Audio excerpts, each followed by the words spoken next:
Cambridge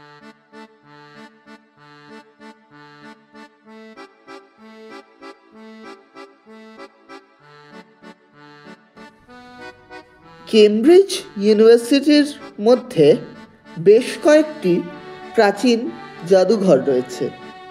এর মধ্যে সবচেয়ে বড়টি অবশ্যই ফিটজউইলিয়াম, কিন্তু এটি বিষয়ভিত্তিক জাদুঘর হচ্ছে এই zoological museum. The museum of zoology এটা তৈরি হয়েছিল 1865-তে।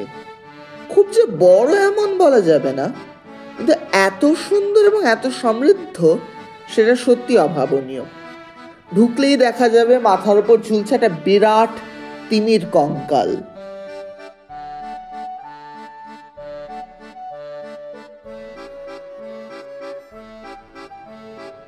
নানা রকমের জলজ প্রাণী,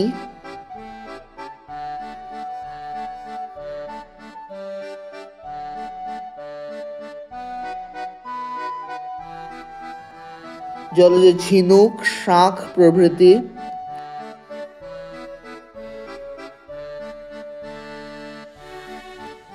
কচ্ছপের স্কেলিটন,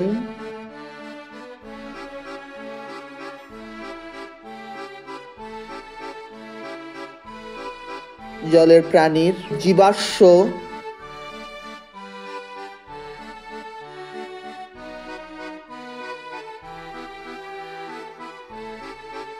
সিল, মানাটিস এবং তাদের কঙ্কাল, স্টাফ এবং কঙ্কাল দেখতে পাওয়া যাবে এখানে।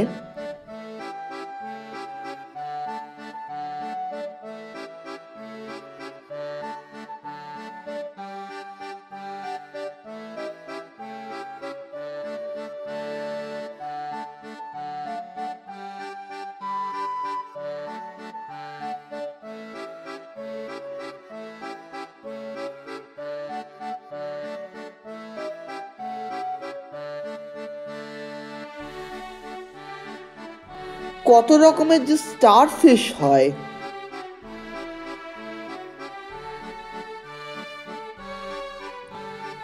এবং কত রকম প্রজাপতি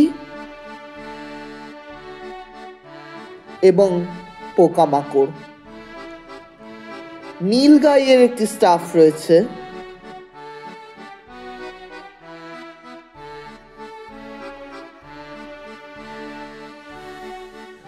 বহু স্তন্যপায়ী জীবের কঙ্কাল রয়েছে। রয়েছে অনেক স্টাফ ইনক্লুডিং অ্যান অ্যান্ট ইটার।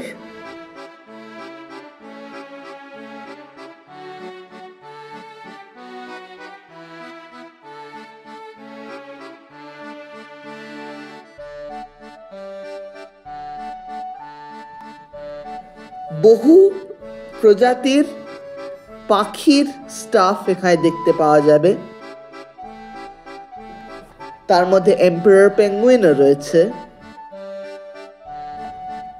আফ্রিকার ওকাপি সহ আরো বহু প্রাণীর স্টাফ, কোমোডো ড্রাগনের কঙ্কাল, এরকম অনেক কিছু দিয়ে জাদুঘরটি ভর্তি।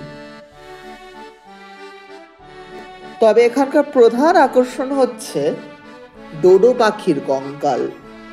1680-তে বিলুপ্ত হয়ে যাওয়া ডোডো পাখির কঙ্কাল সারা পৃথিবীতে কমই আছে, কিন্তু তার পূর্ণাঙ্গ কঙ্কালগুলির মধ্যে একটি আছে কেমব্রিজে। সেটি এখানকার প্রধান আকর্ষণ। সব মিলিয়ে এই ছোট্ট মিউজিয়ামটি জুওলজির দিক দিয়ে অত্যন্ত গুরুত্বপূর্ণ একটি মিউজিয়াম, এবং এটা সত্যি যে কোনো মানুষের ভালো লাগতে বাধ্য।